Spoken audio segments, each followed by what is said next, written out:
ദൈവത്തിന് മാത്രം ഉണ്ടാവട്ടെ. എല്ലാവർക്കും യേശുക്രിസ്തുവിൻ്റെ നാമത്തിൽ വന്ദനം ചെയ്യുന്നു. ഞാൻ ഇന്നിവിടെ വീഡിയോയ്ക്ക് വേണ്ടി സംസാരിക്കാൻ ആഗ്രഹിക്കുന്ന വിഷയം മൂന്നാം സ്വർഗത്തോളം എടുക്കപ്പെട്ടു. ഞാൻ ഈ വേദഭാഗം ഇത് 5-6 മിനിറ്റ് കൊണ്ട് ഇത് കംപ്ലീറ്റ് ചെയ്യണമെന്ന് ആഗ്രഹിക്കുകയാണ്. അതിൻ്റെ മെയിനായിട്ടുള്ള പോയിൻ്റെല്ലാം സംസാരിക്കുകയാണ്. അപ്പോൾ അത് 2 കൊരിന്ത്യർ 12-ാം അധ്യായത്തിൻ്റെ 1 മുതൽ 5 വരെയുള്ള വാക്യങ്ങൾ ഞാൻ വായിക്കാം. പ്രശംസിക്കുന്നതിനാൽ പ്രയോജനമില്ല എങ്കിലും അത് ആവശ്യമായിരിക്കുന്നു. ഞാൻ കർത്താവിൻ്റെ ദർശനങ്ങളെയും വെളിപ്പാടുകളെയും കുറിച്ച് പറയാൻ പോകുന്നു. ക്രിസ്തുവിലുള്ള ഒരു മനുഷ്യനെ ഞാൻ അറിയുന്നു.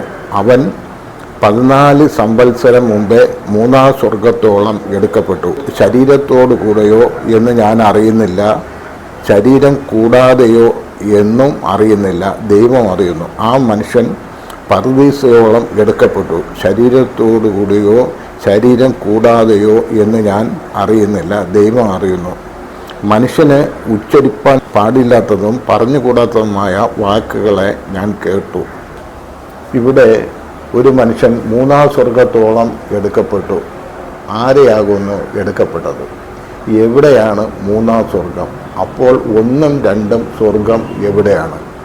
ആ കാര്യവും വചനത്തിൻ്റെ അടിസ്ഥാനത്തിൽ മനസ്സിലാക്കാൻ കഴിയും. പഴയ നിയമത്തിലും പുതിയ നിയമത്തിലും ഇത് നമുക്ക് വചനങ്ങളിൽ കൂടി മനസ്സിലാക്കാൻ കഴിയും. അതായത് പുറപ്പാട് പുസ്തകം 25-ന്റെ 8-ാം വാക്യത്തിൽ ഞാൻ അവരുടെ അല്ലെങ്കിൽ ഇസ്രായേൽ ജനത്തിൻ്റെ നടുവിൽ വസിപ്പാൻ അവർ എനിക്കൊരു വിശുദ്ധ മന്ദിരം അല്ലെങ്കിൽ സമാപന കൂടാരം ഉണ്ടാക്കണം എന്ന് യഹോവയായ ദൈവം മോശയോട് അരുളിച്ചെയ്തു. ഇസ്രായേൽ ജനം സ്വർഗത്തിൻ്റെ ദൃഷ്ടാന്തവും നിഴലുമായ വിശുദ്ധ മന്ദിരത്തിൽ ശുശ്രൂഷ ചെയ്യുന്നു. എബ്രായർ 8-ാം അധ്യായത്തിൻ്റെ 5-ാം വാക്യത്തിൽ വിശുദ്ധ പൗലോസ് വെളിപ്പെടുത്തിയിരിക്കുന്നു. അപ്പോൾ ദൈവകൽപ്പന പ്രകാരം മോശ മുഖാന്തരം ഇസ്രായേൽ ജനം നിർമ്മിച്ച വിശുദ്ധ മന്ദിരത്തിൽ 3 ഭാഗങ്ങൾ ഉണ്ടായിരുന്നു. ഇതിനെ സമാപന കൂടാരം എന്ന് വിളിക്കുന്നു. 1-ാമത്തെ ഭാഗം പ്രാകാരം. സമാപന കൂടാരത്തിൻ്റെ 1-ാമത്തെ ഭാഗം പ്രാകാരം, 2-ാമത്തെ ഭാഗം വിശുദ്ധ സ്ഥലം, 3-ാമത്തെ ഭാഗം അതിവിശുദ്ധ സ്ഥലമെന്നും അറിയപ്പെടുന്നു. ഈ 3 ഭാഗമുള്ള ആ വലിയ കൂടാരത്തിൻ്റെ മാതൃക ദൈവം മോശയ്ക്ക് സീനായി പർവ്വതത്തിൽ വച്ച് കാണിച്ചു കൊടുത്തു. അങ്ങനെ സ്വർഗവും 3 വ്യത്യസ്ത അനുഭവമുള്ള സ്ഥലമാണെന്ന് മനസ്സിലാക്കാവുന്നതാണ്. അങ്ങനെ സ്വർഗവും 3 വ്യത്യസ്ത അനുഭവമുള്ള സ്ഥലമാണെന്ന് മനസ്സിലാക്കാവുന്നതാണ്. വെളിപ്പാട് പുസ്തകം 21-ാം അധ്യായത്തിൻ്റെ 1-2 വാക്യങ്ങൾ വായിക്കുമ്പോൾ ഞാൻ പുതിയ ആകാശവും പുതിയ ഭൂമിയും കണ്ടു. 1-ാമത്തെ ആകാശവും 1-ാമത്തെ ഭൂമിയും ഒഴിഞ്ഞുപോയി. വെളിപ്പാട് പുസ്തകം 21-ാം അധ്യായത്തിൻ്റെ 1-ൽ വെളിപ്പെടുത്തിയിരിക്കുന്നു. മാത്രമല്ല പുതിയ യെരുശലേം എന്ന വിശുദ്ധ നഗരം ഭർത്താവിനാൽ അലങ്കരിച്ചിട്ടുള്ള മണവാട്ടിയെപ്പോലെ ഒരുങ്ങി സ്വർഗത്തിൽ നിന്നും ദൈവസന്നിധിയിൽ നിന്നും തന്നെ ഇറങ്ങി വരുന്നത് ഞാൻ കണ്ടു. വെളിപ്പാട് പുസ്തകം 21-ന്റെ 2-ാം വാക്യത്തിൽ വിശുദ്ധ യോഹന്നാൻ വെളിപ്പെടുത്തിയിരിക്കുന്നു. ഇവ സ്വർഗത്തിലെ 3 വാസസ്ഥലങ്ങളാണെന്ന് ഓർക്കേണ്ടിയിരിക്കുന്നു. ഇറങ്ങിയവൻ സകലത്തെയും നിറയ്ക്കേണ്ടതിന് സ്വർഗത്തിന് മീതെ കയറിയവനും ആകുന്നു. എഫേസ്യർ 4-ാം അധ്യായത്തിൻ്റെ 10-ാം വാക്യത്തിൽ വിശുദ്ധ പൗലോസ് വെളിപ്പെടുത്തിയിരിക്കുന്നു. അതായത് നമ്മുടെ കർത്താവ് സ്വർഗത്തിന് മീതെ കയറി 1ഉം 2ഉം സ്വർഗങ്ങളെ കടന്ന് 3-ാം സ്വർഗത്തിൽ പ്രവേശിച്ചു.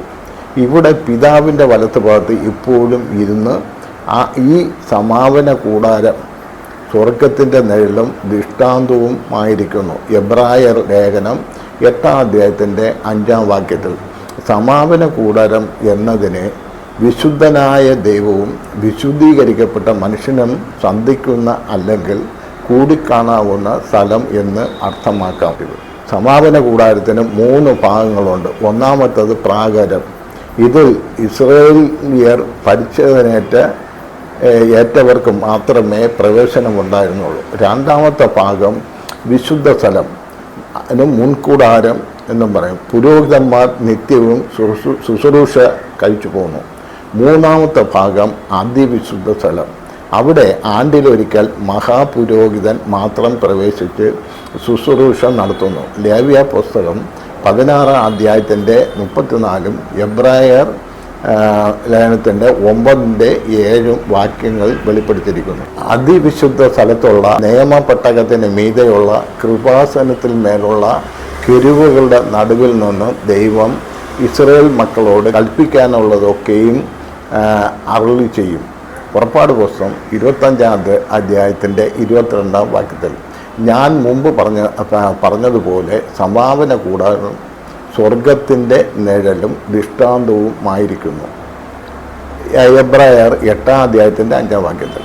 ഇനി വെളിപ്പാട് പുസ്തകം 21-1 മുതൽ 5 വാക്യത്തിൽ പറയുന്ന ഇപ്രകാരമാണ്: സ്വർഗത്തിലെ പുതിയ ഭൂമി, അതായത് ന്യൂ എർത്ത്, ഇതിൽ മാനസാന്തര രക്ഷ പ്രാപിച്ച് അതിൽ നിലനിന്നവരുടെ സ്വർഗത്തിലെ നിത്യവാസസ്ഥലം അല്ലെങ്കിൽ നിത്യപാർവടം, ഇതിനെ ഒന്നാം സ്വർഗം എന്ന് പറയുന്നു. ഒന്നാം സ്വർഗത്തിൻ്റെ നിഴലാണ് ഭൂമിയിലെ സമാപന കൂടാരത്തിലെ പ്രാകാരം. ഇനി സ്വർഗത്തിലെ പുതിയ ആകാശം, അതായത് ന്യൂ ഹെവൻ, ഇതിൽ പഴയ നിയമ വിശുദ്ധന്മാരുടെയും രക്തസാക്ഷികളുടെയും സ്വർഗത്തിലെ നിത്യ പാർപ്പിടമാകുന്നു. ഇത് രണ്ടാം സ്വർഗമാകുന്നു. ഭൂമിയിലെ സമാപന കൂടാരത്തിലുള്ള വിശുദ്ധ സ്ഥലം സ്വർഗത്തിലെ പുതിയ ആകാശത്തിന് അല്ലെങ്കിൽ ന്യൂ ഹെവന് നിഴലാണ്. ഇനി സ്വർഗത്തിലെ പുതിയ യെരുശലേമിൽ വിശുദ്ധിയിൽ പൂർണ്ണത പ്രാപിച്ച് എടുക്കപ്പെടുന്ന ക്രിസ്തുവിൻ്റെ മണവാട്ടിയുടെ സ്വർഗത്തിലെ നിത്യവാസസ്ഥലമാവും. ഇതിനെ 2 കൊരിന്ത്യർ 12 വാക്യത്തിൽ പറയുന്ന മൂന്നാം സ്വർഗമാണ്. ഇതിൻ്റെ നിഴലാണ് ഭൂമിയിലെ സമാപന കൂടാരത്തിലെ അതിവിശുദ്ധ സ്ഥലം. 2 കൊരിന്ത്യർ 12:2 പറയുന്ന മൂന്നാം സ്വർഗമാണ് ഇവിടെ വിശുദ്ധ പൗലോസ് മൂന്നാം സ്വർഗത്തോളം എടുക്കപ്പെട്ടുവെന്ന് എഴുതിയിരിക്കുന്നത്. വിശുദ്ധ പൗലോസ് തനിക്കുണ്ടായ സ്വർഗീയ ദർശനത്തെപ്പറ്റിയാണ് ഇവിടെ പറയുന്നത്. ദൈവം നമ്മളെ ഈ വചനങ്ങളാൽ അനുഗ്രഹിക്കട്ടെ. മത്തായി 21:22 വാക്യത്തിൽ നിങ്ങൾ വിശ്വസിച്ചുകൊണ്ട് പ്രാർത്ഥനയിൽ എന്ത് യാചിച്ചാലും നിങ്ങൾക്ക് ലഭിക്കും എന്ന് ഉത്തരം പറഞ്ഞു. അപ്പോസ്തല പ്രവൃത്തി 4 അധ്യായത്തിൻ്റെ 12 മറ്റൊരുത്തനിലെ രക്ഷയില്ല, നാം രക്ഷിക്കപ്പെടുവാൻ ആകാശത്തിന് കീഴിൽ മനുഷ്യരുടെ ഇടയിൽ നൽകപ്പെട്ട വേറൊരു നാമവുമില്ല. ഈ വീഡിയോ ലൈക്ക് ചെയ്ത് ഷെയർ ചെയ്ത് സബ്സ്ക്രൈബ് ചെയ്യുക. ഒപ്പം നിങ്ങളുടെ അഭിപ്രായ നിർദ്ദേശങ്ങളും കമൻറ്റ് ബോക്സിൽ അയയ്ക്കുക. ദൈവം നമ്മളെ അനുഗ്രഹിക്കട്ടെ. ആമേൻ.